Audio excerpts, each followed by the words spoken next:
Ethan Grayson opened the door of La Lumiere, Manhattan's most exclusive French restaurant, with the confidence of a man who had spent years as one of the most successful CEOs in the financial sector. He adjusted the Rolex on his wrist as he held the door for Vanessa Carter, his new girlfriend. Vanessa, a model frequently gracing magazine covers, entered with the same air of superiority Ethan had come to both admire and tolerate. The ambience was dazzling as always. Crystal chandeliers hung from the high ceiling there, light reflecting softly across the impeccably set tables. The aroma of truffle butter and French wine lingered in the air. It was a setting designed to impress, and Ethan always chose settings like this. It's perfect, Vessa murmured, sliding her delicate fingers along Ethan's arm. She looked stunning in a red dress that seemed sculpted to her body. He smiled, not out of any genuine feeling, but because it was what was expected of him. Her presence at his side was just another piece of the puzzle that made up his public image. They were led to a central table, strategically positioned to be noticed but not excessively exposed. Vanessa began talking about next week's charity gala, something about raising funds for an environmental cause. Ethan wasn't paying attention. It wasn't the lack of interest in the conversation. It was that something in his peripheral vision had caught his attention. A waitress moved swiftly across the room, balancing a tray loaded with elegant dishes. Ethan froze. He recognized that face, the deep brown eyes, the soft features, unmistakable even from a distance. Clara Bennett, his ex-wife, but it wasn't just the shock of seeing her in a place he frequented so often that unsettled him. It was her condition. Beneath the black apron of her uniform, her noticeably swollen belly showed that she was pregnant, very pregnant. The realization hit him like a punch to the gut. Ethan felt his stomach churn, but his expression remained controlled. Vanessa, busy adjusting the menu in front of her, didn't notice the sudden shift in his demeanor. Vanessa's voice carried a note of irritation. He tore his gaze away from Clara just in time to avoid suspicion. Sorry, what did you say? He asked, feigning attention. I was saying the Vogue photographer wants to do a couple shoot with us. Brilliant idea, don't you think? He nodded automatically, but her words didn't register. While Vanessa kept talking, he stole quick glances at Clara. She looked different from the woman he once knew. There was something about her posture, weary yet resilient, that deeply unsettled him. He remembered her as quiet and reserved, almost invisible amidst his life of meetings, business dinners, and international trips. And now there she was, just a few feet away, carrying a child. He needed answers. When Clara returned from the back of the restaurant with a bottle of wine for another table, she finally saw him. Their eyes met for a fraction of a second, and the impact was like an electric shock. She nearly dropped the bottle, but quickly recovered, turning toward the table she was serving, head held high. Ethan didn't miss a single movement. I'm going to the restroom, he muttered to Vanessa, who didn't even look up. Clara was heading to the opposite side of the restaurant when Ethan intercepted her, stepping directly into her path. She stopped abruptly, the tray in her hands, almost slipping. Clara, he said, his voice low but tense. She stared at him, her brown eyes darkening with a mix of surprise and caution. Mr. Grayson, she replied formally, her tone neutral. Don't treat me like a stranger. He shot back, his gaze dropping pointedly to her belly. Is that what I think it is? Clara straightened her shoulders, gripping the tray firmly in her hands. I don't know what you think, Ethan. Don't play games with me, he said, his voice quiet but sharp. You're pregnant. Why am I finding out about this now? She took a deep breath, as if steeling herself for a rehearsed response. My current condition has nothing to do with you, she said evenly. This is absurd, he replied, struggling to keep his anger in check. If this baby is mine, I have a right to know. Clara met his gaze without flinching.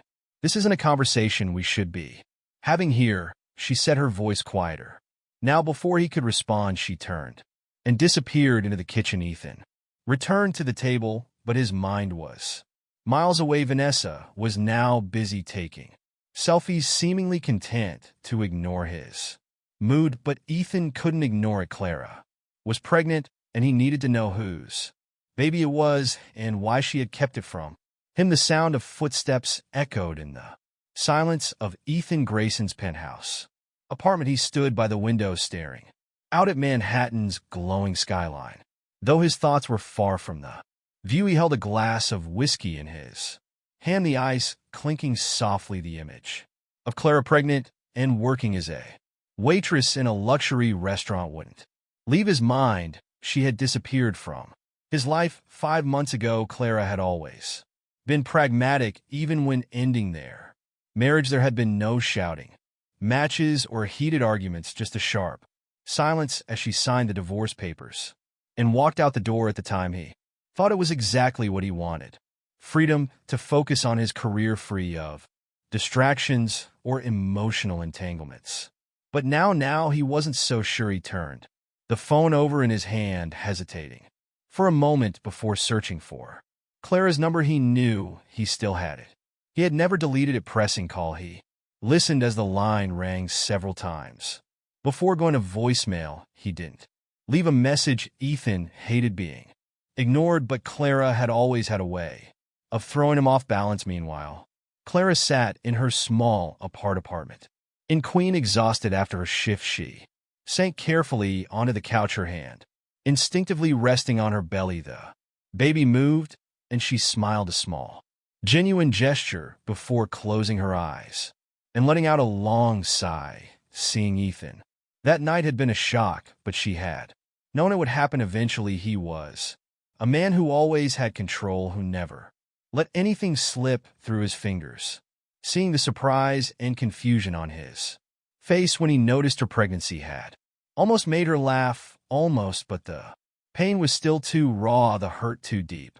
Clara thought back to how things had fallen apart between them. Ethan was consumed by his career, every second of his life devoted to expanding his company, Grayson Capital. At first, she had admired his ambition, but over time she realized she would always come second, or perhaps she was never truly part of his priorities at all. They lived in different worlds. She wanted a family, but he had made her feel as though that was an absurd idea. One particular night still haunted her memory. They were having dinner at home, a rare moment together, and she had casually brought up her desire to have children. Ethan had frozen his fork, hovering midair as he looked at her with skepticism. Children, Clara, you know how destructive that would be for us right now. My time is completely consumed, and you know Grayson Capital demands all of my focus. She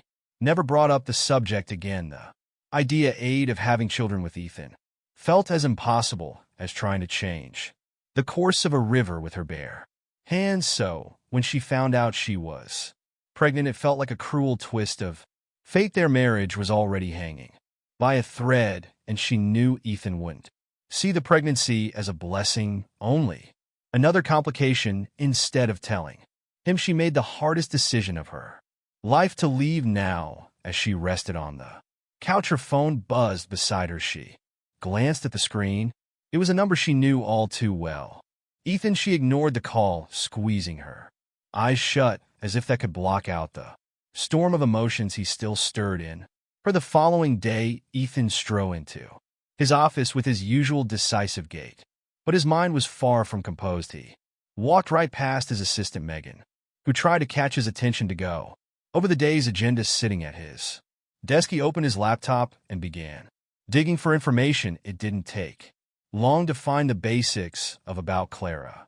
Her address in Queens, the name of the restaurant where she worked, but it was something else that stopped him in his tracks. A file detailing the terms of their divorce revealed something he had somehow overlooked before. Clara hadn't asked for a single thing from him, not a portion of his fortune, not financial support, nothing. He remembered her words the day they signed the papers: I just want to move on. Ethan, at the time, he had taken it as a relief, but now he couldn't make sense of it. Why hadn't she asked for anything, and why, after Everything did she seem so determined to keep him out of her life later that evening. Ethan decided it was time to confront her. He showed up at the restaurant near closing time, seating himself at one of the tables in the back. Clara spotted him immediately, her heart racing as she recognized him. She tried to ignore his presence, but she knew she couldn't avoir him forever. When she finally approached the table, Ethan looked at her with the same intensity that always made her feel vulnerable and irritated. "Can we talk now?" he asked bluntly. "I'm working, Ethan," she replied, her tone firm. "I'll wait," he said, crossing his arms. "I'm not leaving." Without answers, after a long pause, Clara relented when the restaurant finally closed. She met Ethan outside on the sidewalk. The street lights cast soft shadows around them, amplifying the tension between them. "What do you want to know?" she asked, crossing her arms defensively. "Why didn't you tell me about the baby?" Clara took a deep breath. "Because you never wanted children, Ethan. It didn't make sense to bring a child into a marriage that was already falling apart." His brow furrowed. "That wasn't your decision to make alone." She held his gaze, her voice steady. "And what would you have done? Stayed out of guilt, or worse, insisted that I not have the baby?" Her voice cracked slightly, but she quickly regained her composure. "I didn't want this child to grow up in an environment where they weren't wanted."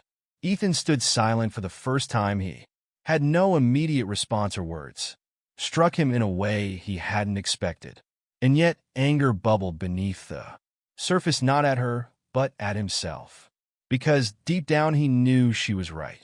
"I deserve to know," he said finally. "You took that from me." Clara looked at him for a long moment before replying. "You deserved many things, Ethan, but this child deserved even more." Without another word, she turned and entered her building, leaving him alone on the sidewalk, his mind swirling with more questions than answers. Ethan Grayson couldn't sleep. His conversation with Clara replayed in his head like a relentless mantra, each word from her stirring his conscience. He wasn't the kind of man who admitted fault, much less accepted being excluded from something as significant as the existence of a child. But Clara's words, filled with conviction and pain, made him question everything he thought he knew about himself. What unsettled him most, though, wasn't the pregnancy itself. It was the fact that she believed he wasn't capable of being a father. Was that true? He had never given it much thought. Children were a concept he had always treated as a someday possibility, something for the future when life was perfect, but that someday had never come. And now reality was hitting him like a punch to the gut. He got out of bed and went to his office, his sanctuary for clarity. Opening his laptop, he began searching for family law attorneys. Ethan didn't know exactly how to navigate this situation, but he was certain of one thing: he wanted to be part of the baby's life, whether Clara liked it or not. At the restaurant, Clara was wrapping up another grueling shift. Since her confrontation with Ethan, she had felt an additional weight on her shoulders, as if something inevitable was on the horizon. Lucas Harper, the restaurant's manager, noticed her tension as he helped her clean the tables. "Clara, are you okay?" he asked gently. She hesitated before replying, "I'm fine, just dealing with some things." Lucas didn't press, but his concern was clear. He knew Clara was pregnant and had always respected her space, but at that moment he wanted to offer more. "If you ever need help, you know you can count on me." Clara gave him a small, tired smile. "Thank you, Lucas. You already do more than enough." Lucas was the opposite of Ethan: patient, empathetic, and attentive. He didn't know the details of Clara's past, but he suspected it involved pain she was trying to leave behind. Still, he understood he couldn't force her trust. Clara was resilient, but even the strongest people needed support. Ethan started showing up at the restaurant more frequently, a habit Clara found both infuriating and exhausting. He always chose a discreet table, but his gaze never left her. It unsettled not only Clara, but also Lucas, who watched Ethan's movements with quiet suspicion.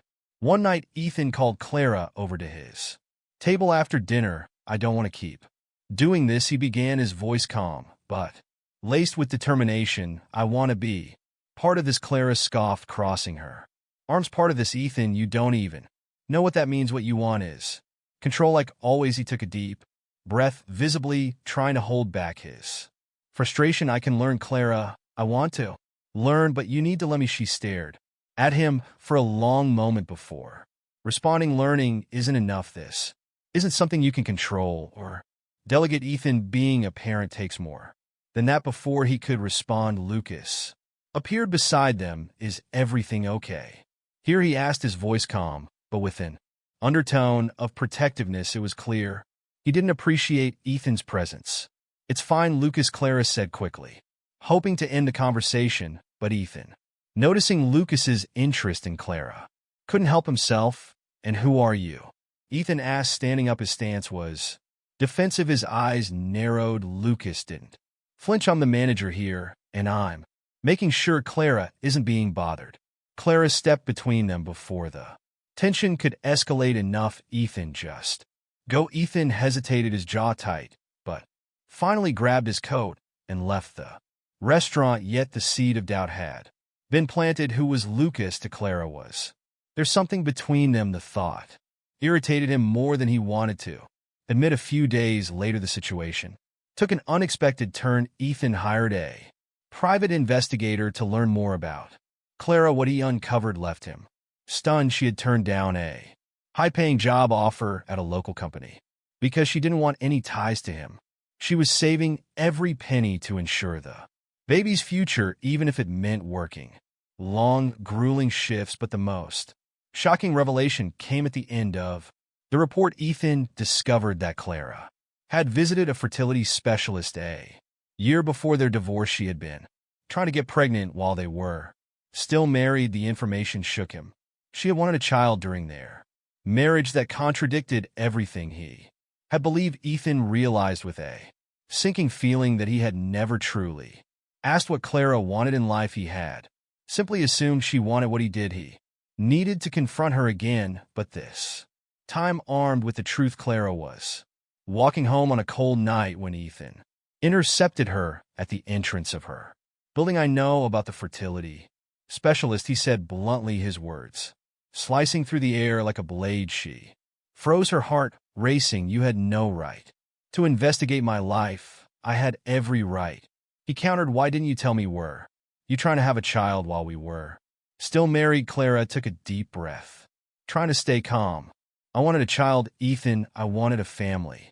But you made it very clear that it wasn't part of your plan, and yet here you are pregnant, he said, bitterness lacing his voice. You made that decision for both of us. No, she shot back, her voice steady. I made that decision for myself and for this child because I knew you would never understand. Ethan was momentarily at a loss for words. For the first time, he began to see the depth of the pain and loneliness Clara had endured during their marriage, but that didn't diminish the anger brewing within him, not just at her, but at himself. I want to be a part of this, he finally said, his tone firm, and I'm not giving up until you let me. Clara stared at him, exhaustion and determination etched into her face. Then maybe you should start by learning what it really means to be present, Ethan, because words aren't enough. She turned and walked into the building, leaving him standing alone once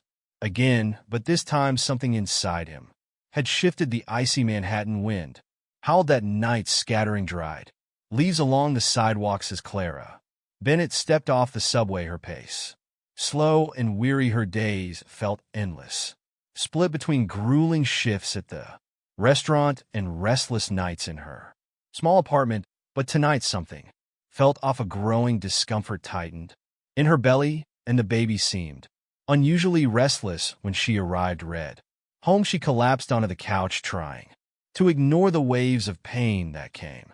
And when it was too soon for the baby to arrive, she still had almost 2 months to go, yet a deep instinct told her something wasn't right. Across the city, Ethan Grayson was in the middle of a business meeting, but his thoughts were on Clara. Since their last conversation, a sense of restlessness had taken hold of him, as if every decision he made was wrong. He wasn't a man who liked to fail, and the realization that he might have destroyed the only relationship that truly mattered gwed at him in the middle of the meeting. His phone buzzed. He almost ignored it, but something made him glance at the screen. It was an unknown number. Against his usual habits, he picked it up. Mr. Grayson, a woman's voice on the other end sounded urgent. This is Jenna, Clara's neighbor. She's unwell and refusing to call an ambulance. I didn't know who else to call. Ethan shot to his feet, cutting off the meeting without an explanation. He sprint out of the building, calling for his driver to get him to Clara's address as quickly as possible. When Ethan arrived, Clara was slumped on the couch, pale and struggling to breathe evenly. Lucas, her neighbor, was by her side, trying to convince her to go to the hospital. Clara, Ethan began, his voice steady but filled with concern. You don't have a choice. We're going to the hospital now. She tried to protest, but another sharp wave of pain silenced her. Ethan didn't wait. He scooped her up in his arms and carried her to the car. Lucas hesitated, but Ethan shot him a look that left no room for argument. During the drive to the hospital, Clara was visibly panicking. It's too soon, Ethan, she said, gripping his arm tightly. What if something's wrong? Nothing's gonna happen, he said, though his own heart was pounding. I'm here now. I'm not going anywhere. Those words seemed to calm her, and she leaned back against the seat, finally letting herself rest. Hours later, Clara was rushed into the delivery room. Ethan stayed by her side the entire time, holding her hand and whispering words of encouragement he didn't even know he was capable of. He saw the pain and effort in her eyes, and something inside him cracked. A wall he had spent years building. For the first time, he was completely present, with no distractions or excuses. Finally, the sound of a baby's cry filled the room, and Clara broke into tears of relief. The doctor announced it was a boy, healthy despite being born prematurely. Ethan looked at the tiny bundle wrapped in a blanket and felt an overwhelming surge of emotions he hadn't known he was capable of feeling. When they placed the baby in Clara's arms, she gazed at him with a love so pure that Ethan felt a lump rise in his throat. He moved closer, looking at the baby for the first time. He has your eyes, Clara said softly, and Ethan smiled for the first time in months. In the weeks that followed, something began to shift. Ethan was determined to be part of Clara and the baby's life, not as the man he had been, but as someone better. He started restructuring his life, delegating more responsibilities at work so he could spend time with them. He drove Clara to her medical appointments, brought her anything she needed for the baby, and even learned how to change diapers. Awkwardly at first, but with a focus that surprised them both. Clara, meanwhile, remained cautious. She saw Ethan's efforts, but she wasn't sure if she could fully trust him. Still, she couldn't deny the changes she saw. He was more patient, more open, and for the first time, he seemed to truly listen. The turning point came on a sunny afternoon when Ethan took Clara and the baby, now named Liam, to a park while Clara rested on a bench. Ethan held Liam in his arms, rocking him gently. He looked down at his son's tiny face and for the first time felt a sense of completeness he had never experienced. Clara, he said, turning to her, I know I've made a lot of mistakes. I know you have every reason not to trust me, but I want you to know that I'll do whatever it takes, not just for Liam, but for you, because you two are all that matter to me now. Clara was silent for a long moment, her eyes fixed on Ethan and Liam.